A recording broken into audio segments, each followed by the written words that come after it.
the man discovered a terrifying scene on the plane. He shouted loudly and said that the plane would explode after takeoff. The chaotic scene caused many people to panic. Everyone thought that the man had mental problems, but judging from his state, it seemed that what he said was not a lie. However, since it was something that had not happened yet, a large number of people chose not to believe him, so the man was subdued by the police and the crowd, and kicked off the plane that was about to take off. It turned out that just moments earlier, the boy had boarded the plane and taken his seat. Then a series of strange events began to unfold. He hadn't yet realized that something was amiss. As the situation developed, he witnessed the plane exploding mid-air. In a daze, he thought it might be a hallucination, but the subsequent events matched the scene the man had previously dreamed of, with not a single detail differing. This experience sent the man into a state of panic. That's when he realized what had happened on the plane earlier. Along with the boy, his classmates were also forced off the plane. Ike kept explaining to the teacher how he felt earlier. The scene was as if he had experienced it himself. At that moment, the classmates were still complaining. It was because of Ike's outburst that they had lost their chance to go on the trip. But then, the glass at the airport suddenly shattered. The passenger plane that had just taken off had indeed exploded. The sudden turn of events left everyone stunned. Those who had gotten off the plane were taken to an interrogation room. At first, the police suspected they had planted a bomb. However, after a round of separate interrogations, they ruled out their involvement in the crime. In the end, they could only conclude that Ike possessed the ability to foresee the future. But such an explanation seemed unbelievable. That very night, another strange incident occurred. Ike threw a book at the window to scare away an owl. However, the book was torn to shreds by the electric fan. One of the pieces of paper landed on Ike's leg.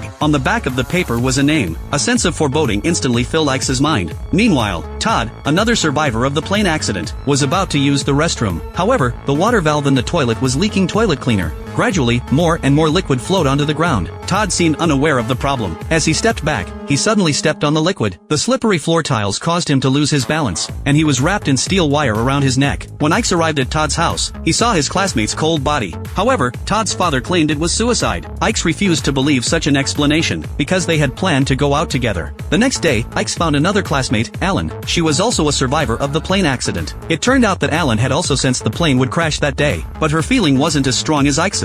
After discussing it, they decided to go to the funeral home to examine Todd's body, and hoped to find something unusual. They entered through the window at the top. Then they encountered a mysterious person. Alex, you've already done that by walking off the plane. Your friend's departure shows that death has a new design for all of you. Now you have to figure out how and when it's coming back at you, if you think you can get away with it.